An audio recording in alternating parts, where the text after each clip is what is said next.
स्वागत है आपका हमारे चैनल व्रत कथा 2.0 में। आज हम निर्जला एकादशी व्रत की कथा सुनाने जा रहे हैं।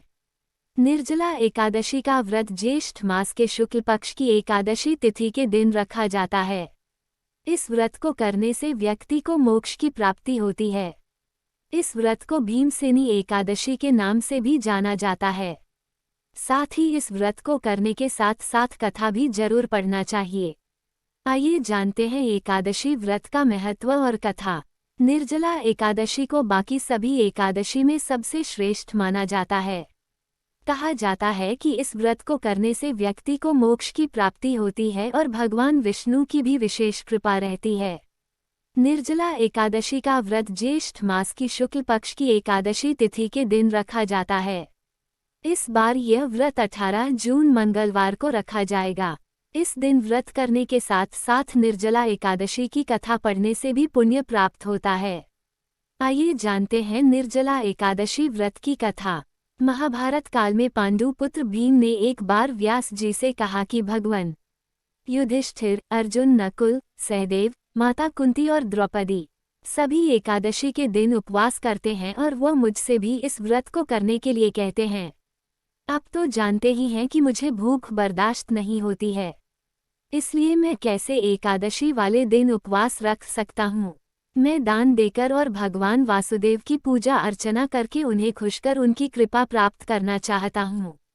इसलिए आप कृपया मुझे बताइए कि मैं इस व्रत को कैसे करूँ। क्या बिना अपनी काया को कष्ट दिए मैं ये व्रत कर सकता हूँ? पांडुपुत्र भीम की ये बातें सुनकर मुनि वेदव्यास ने कहा, यदि तुम स्वर्गलोक जाना चाहते हो और नरक से सुरक्षित भी रहना चाहते हो तो तुम्हें केवल एक ही एकादशी का व्रत रखना होगा। इतना सुनते ही भीम ने बोला कि सिर्फ एक समय का भोजन करके तो मैं नहीं रह पाऊंगा। मेरे पेट में वृक नामक अग्नि निरंतर प्रज्वलित रहती है। कम भोजन करने पर भी मेरी भूख शांत नहीं होती है। इसलिए हे ऋषिवा, आप कृपा करके मुझे ऐसा व्रत बताइए कि जिसके करने से ही मेरा कल्याण हो जाए।